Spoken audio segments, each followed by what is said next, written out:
प्रथम स्कंद अध्याय 16। किस तरह परीक्षित का आगमन हुआ, वो वाला सीन चल रहा था। कल हमने पढ़ा था धर्म और पृथ्वी के बीच में चर्चा हो रही थी। धर्म जिसने बैल का रूप धारण किया था, वो पृथ्वी जो गाय के रूप में थी। गाय भी बहुत निराश हताश थी, और धर्म जो बैल है वो भी एक पैर पे खड़ा था, तीन पैर उसके काट दिए गए थे। तो वो सीन चल रहा था। तो कल वाले जो श्लोक हमने पढ़े थे, उसमें धर्म पृथ्वी से बोल रहा था क्यों वो निराश है, क्या कारण है। इस तरह धर्म पृथ्वी से बोल रहा था, और वो सारा रीजन चल रहा था। अभी आज के जो श्लोक है, इसके अंदर क्या सीन आएगा। पृथ्वी देवी उसको रिप्लाई करेगी धर्म को। जो गाय के रूप में है पृथ्वी देवी, वो धर्म को रिप्लाई करेगी।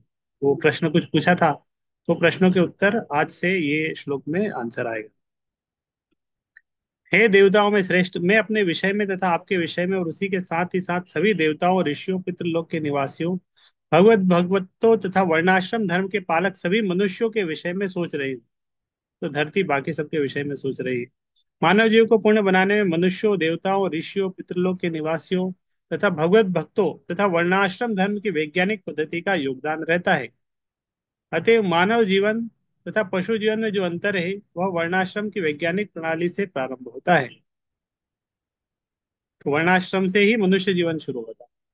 नहीं तो मनुष्य होते हुए भी व्यक्ति जो जीवन जी रहा है वो पशु का जीवन। इसका मार्गदर्शन देवताओं के लिए, ऋषियों के लिए अनुभव द्वारा होता है। और धीरे धीरे उठता हुआ परम पूर्ण सत्य, पूर्ण परमेश्वर भगवान श्री कृष्ण के साथ नित्य संबंध की स्थापना तक पहुंचता है। जब ईश्वर कृत वर्णाश्रम धर्म जो पशु चेतना का मानव चेतना में और मानव चेतना का ईश्वरीय चेतना में विकास के निमित्त होता है, मूर्खों की प्रगति के द्वारा छिन्न कर दिया जाता है, जिससे शांतिपूर्ण प्रगतिशील जीवन का सारा ढांचा चर मरा जाता है। कलयुग में विषधर सर्प का पहला आक्रमण ईश्वरकृत वर्णाश्रम धर्म पर होता है। तो सबसे पहले कलयुग में क्या क्या ब्रेक किया गया, वर्णाश्रम। अभी तो वर्णाश्रम मिलेगा नहीं, लेकिन पहले वर्णाश्रम धर्म बहुत स्ट्रांग था। तो कली ने सबसे पहले उसको तोड़ा। ब्राह्मण, क्षत्रिय, वैश्य, शूद्र सब तोड़ के उसको पूरा डेविएटेड बना दिया। अब लोग पसंद नहीं करते हैं इस तरह अलग अलग भेदभाव। फलस्वरूप योग्य ब्राह्मण शूद्र कहलाने लगता है, और शूद्र की योग्यता वाला ब्राह्मण बन जाता है। तो सब ऊपर नीचे हो गया है, ब्राह्मण शूद्र का काम करने लगा, शूद्र ब्राह्मण का काम करने लग गया। यह सब जन्म के झूठे अधिकार से होता है, और वो गुण और कर्म के अनुसार था। तो वो जन्म जन्म से बन गया कि हम जन्म से शूद्र है, जन्म से ब्राह्मण है, जन्म से क्षत्रिय। तो लोगों को बहुत गर्व होता है, हम ब्राह्मण है। काम भले ही ठेला धका रहे हैं, मजदूरी कर रहे हैं, लेकिन अपने जनेऊ को लगाने में उनको बहुत गर्व होता है। काम शूद्र का कर रहे हैं, लेकिन बोलने में उनको गर्व होता है हम ब्राह्मण हैं। और बहुत सारे क्षत्रिय हैं इस तरह, हम राजपूत हैं, हम ये है, हम वो है, ये कुल में हमारा जन्म हुआ। और काम कर रहे हैं एक वैश्य का, बिजनेसमैन का, या इस तरह कुछ। जन्म के दावे से ब्राह्मण बनना प्रमाणिक नहीं है, भले ही इससे किसी एक शर्त की पूर्ति होते रहे। ब्राह्मण की असली योग्यता तो मन तथा इंद्रियों को वश में करना तथा धैर्य, सरलता, स्वच्छता, ज्ञान, सत्य, भक्ति तथा वैदिक वाङ्मय के प्रति श्रद्धा इत्यादि करना है। आधुनिक युग में आवश्यक योग्यता पर विचार नहीं किया जाता। यहाँ तक कि रामचरितमानस के अत्यंत लोकप्रिय रचयिता द्वारा भी झूठे जन्म अधिकार को समर्थन दिया जाता है। तो यहाँ पे प्रभुपाद बोल रहे हैं कि रामचरितमानस के अत्यंत लोकप्रिय रचयिता तुलसीदास जी महाराज होते हैं, कि उन्होंने भी कुछ श्लोकों में वर्णाश्रम को जन्म अधिकार का समर्थन दिया कि जन्म से होना चाहिए, लेकिन वास्तव में गीता के अनुसार गुण और कर्म से। यह सब कलयुग का प्रभाव है। जब गौरूप पृथ्वी माता दयनीय दशा पर शोक व्यक्त कर रही थी,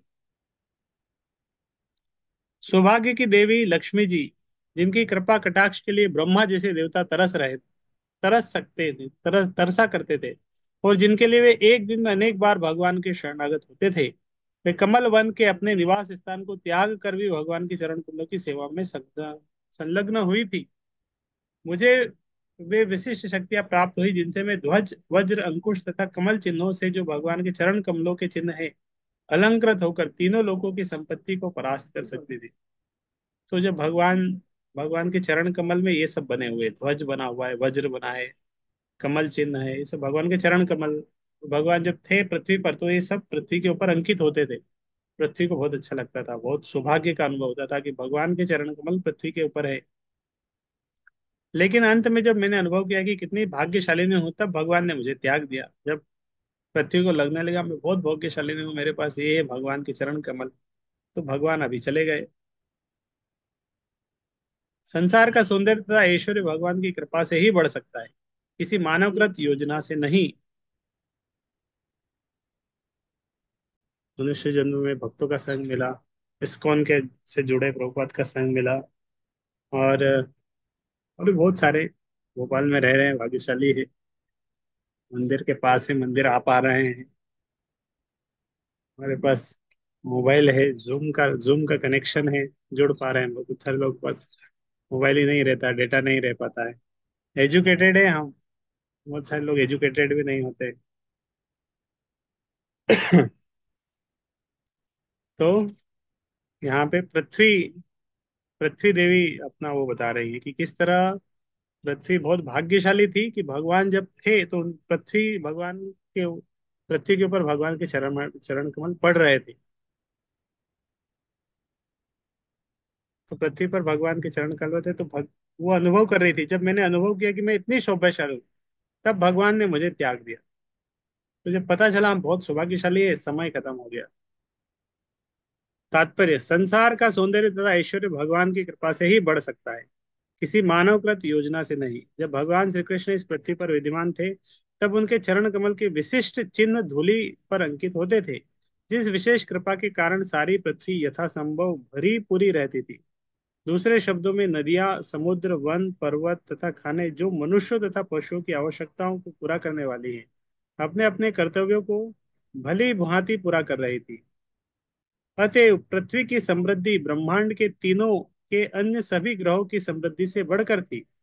अतएव मनुष्य को चाहिए कि वह पृथ्वी पर भगवान से सदैव कृपा बनाए रखने का विचार करे। तो भगवान की कृपा हमेशा पृथ्वी पर बने रहे, जिससे हमें उनके अहेतु की कृपा प्राप्त हो और हमें जीवन की सारी सुविधाएं प्राप्त। तो भगवान की कृपा पृथ्वी पर हो और पृथ्वी की कृपा हमारे ऊपर मिलती है। मनुष्यों को पृथ्वी की कृपा मिलती है। पृथ्वी देवी से ही सब कुछ आ रहा है। पृथ्वी में हम बीज डालते हैं, उसी से फल आ रहा है, जूस आ रहा है, गंध आ रहा है, रसो हम कौनते प्रभास, अलग अलग सब कुछ पृथ्वी की कृपा से आ रहा है। कोई यह प्रश्न कर सकता है कि जब पृथ्वी पर अपना कार्य पूर्ण हो जाने पर भगवान पृथ्वी छोड़कर अपने धाम चले जाते हैं, तो फिर हम उन्हें किस तरह रोक सकते हैं। इसका उत्तर यह हुआ कि भगवान को रोकने की कोई आवश्यकता नहीं रहती। भगवान सर्वव्यापी होने के कारण हमारे बीच उपस्थित हो सकते हैं, यदि हम उन्हें चाहते हैं। यदि हम श्रवण, कीर्तन, स्मरण इत्यादि द्वारा उनकी भक्ति में अनुरक्त हो, तो वे सदैव हमारे साथ रह सकते हैं, क्योंकि वे सर्वव्यापी है। तो भगवान को अगर स्मरण करते, श्रवण, कीर्तन, स्मरण भक्ति में रहते हैं, तो भगवान भी हमारे साथ में रहते हैं। संसार की कोई ऐसी वस्तु नहीं जिससे भगवान जुड़े ना हो। हमें चाहिए कि हम जुड़ने के संबंध को ढूंढ निकालें और अपराध रहित सेवा द्वारा उनसे जुड़ जाएं। तो भगवान का कनेक्शन हर किसी से है। भगवान का हर कहीं ना कहीं किसी से भगवान का कनेक्शन है। हम उनके दिव्य शब्द उच्चारण द्वारा उनसे जुड़ सकते हैं। भगवान का पवित्र नाम तथा स्वयं भगवान एक ही है। और जो कोई निरपराध भाव से भगवान के पवित्र नाम का कीर्तन करता है, उसे तुरंत अनुभूति होती है कि भगवान उसके समक्ष उपस्थित है। यहाँ तक रेडियो ध्वनि के स्पंदन से हम ध्वनि की आंशिक अनुभूति प्राप्त कर सकते हैं, और दिव्यता के ध्वनि को फिर से उच्चारित करके हम निश्चय ही भगवान की उपस्थिति का अनुभव कर सकते हैं। तो किसी भी चीज को हम भगवान से कनेक्ट कर सकते हैं।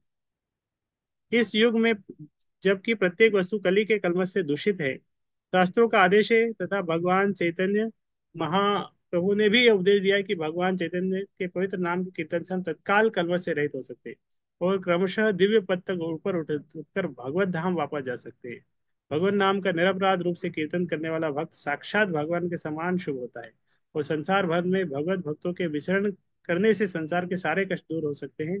केवल भगवान के पवित्र नाम के कीर्तन के प्रचार प्रसार द्वारा ही हम कलयुग के दुष्प्रभाव से बच सकते हैं। तो भगवान का नाम का कीर्तन होगा तो भगवान के दुष्प्रभाव से बच सकते हैं। ऊपर प्रभुपाद बता रहे थे कि संसार की कोई ऐसी वस्तु नहीं जिससे हम भगवान से जोड़ सके। कोई भी वस्तु है, अगर हम चाहे तो थोड़ा सा चिंतन करके भगवान से उसे जोड़ सकते हैं। हे धर्म पुरुष, मैं नास्तिक राजाओं द्वारा नियोजित अत्यधिक सैन्य समूह के भार से बोझिल हो उठी थी, और अब भगवान की कृपा से उससे उबर सकी हूँ। इसी प्रकार आप भी कष्टप्रद अवस्था में थे और खड़े भी नहीं हो सकते थे। इस तरह आपको भी उबारने के लिए यदुवंश में अपनी अंतरंगा शक्ति से अवतरित हुए थे।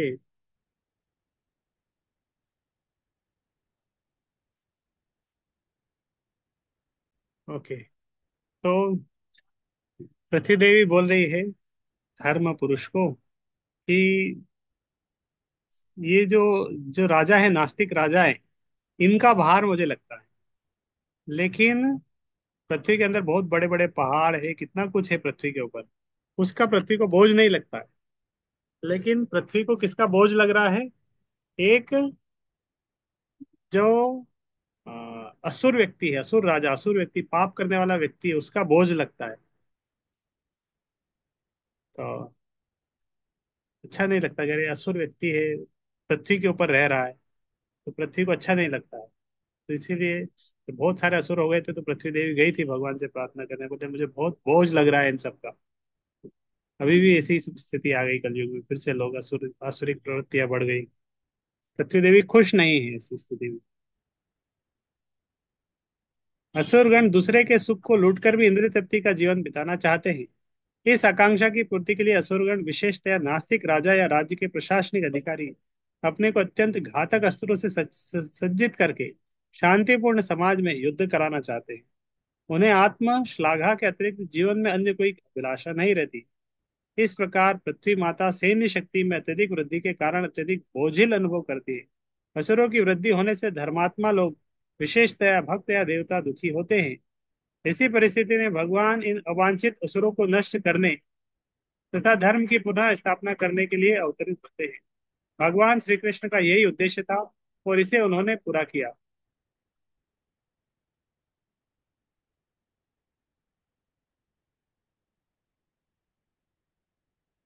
35 नंबर श्लोक। अतएव ऐसा कौन है जो उन पूर्ण पुरुषोत्तम भगवान के विरह की व्यवस्था व्यथा को सह सकता है? वे अपना प्रेम भरी मीठी मुस्कान, सुहावनी चितवन तथा मीठी मीठी बातों से सत्यभामा जैसी प्रियतमाओं की गंभीरता तथा प्रणय क्रोध को जीतने वाले थे। जब वे मेरी सतह पर चलते थे, तो मैं उनके चरण कमले की धूल में धंस जाती थी, और फिर घास से आच्छादित हो जाती थी, जो हर्ष से उत्पन्न मेरे शरीर पर रोमांच जैसा था। भगवान तथा भगवान की हजारों रानियों के मध्य घर से जाने पर वियोग की अनेक संभावनाएं थी, लेकिन जहां तक पृथ्वी का संबंध है, भगवान के चरण कमलों को तो पृथ्वी पर पड़ना ही था। अतः वियोग की कोई संभावना न थी। तो पृथ्वी देवी बोल रहे, देखो, द्वारका की रानियों को विरह का अनुभव होता है कि द्वारका में भगवान रहते नहीं है, हमेशा बार बार हस्तिनापुर चले जाते हैं। तो बार बार हस्तिनापुर चले जाते हैं।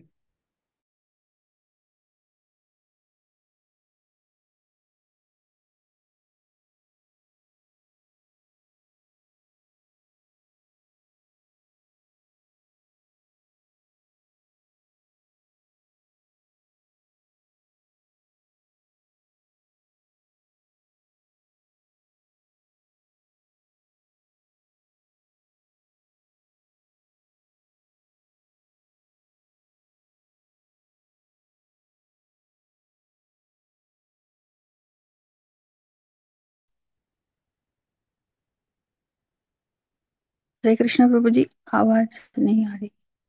हरे कृष्णा। ओ, तो यहाँ पे लिखा था कि किस तरह भगवान जब पृथ्वी पर थे, तो आ, पृथ्वी पर थे तो रानियों को विरह होता था कि भगवान द्वारका में नहीं रहते, बहुत कम आते, हस्तिनापुर चले जाते, इधर चले जाते। तो गोपियों को विरह हुआ, रानियों को विरह हुआ।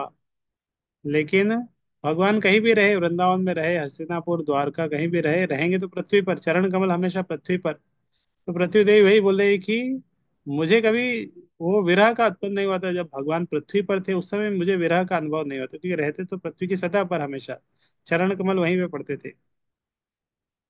तो विरह की व्यथा कब उत्पन्न हुई? फिर जब भगवान चले गए। भगवान तथा भगवान की हजारों रानियों के मध्य घर से जाने पर वियोग की अनेक संभावनाएं थी, लेकिन जहां तक पृथ्वी का संबंध है, भगवान के चरणों को तो पृथ्वी पर पड़ना ही था। अतः वियोग की संभावना न थी। किंतु जब भगवान पृथ्वी को छोड़कर अपने दिव्य धाम चले गए, तो पृथ्वी के वियोग की भावना अत्यंत तीव्र हो गई। पृथ्वी के वियोग की भावना तीव्र हो गई जब भगवान चले गए। 36 नंबर श्लोक, आखिरी श्लोक है इस अध्याय का। जब पृथ्वी तथा धर्म पुरुष इस प्रकार बातों में संलग्न थे, तो राजर्षि परीक्षित पूर्व की ओर बहने वाली सरस्वती नदी के तट पर पहुंच गए। तो उस समय धर्म, पृथ्वी और धर्म दोनों आपस में चर्चा कर रहे थे। उसी समय परीक्षित महाराज भी भ्रमण करते करते करते करते उस स्थान पर आ गए। इस प्रकार श्रीमद् भागवत के प्रथम स्कंद के अंतर्गत परीक्षित ने कलयुग का सत्कार किस तरह किया नामक 16वें अध्याय का भक्ति वेदांत तात्पर्य पूर्ण हो।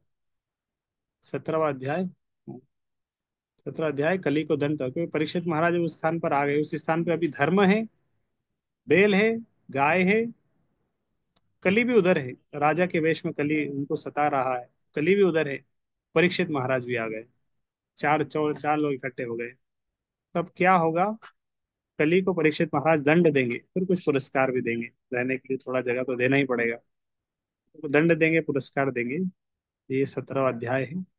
17, 18, 19, 3 अध्याय और बचे हैं इस अध्याय में। सब परीक्षित महाराज से संबंधित है। तो ये तीनों अध्याय को हम, ये अध्याय कल से पढ़ना शुरू करेंगे। हरे कृष्ण। भागवतम की जय, श्लोक की जय।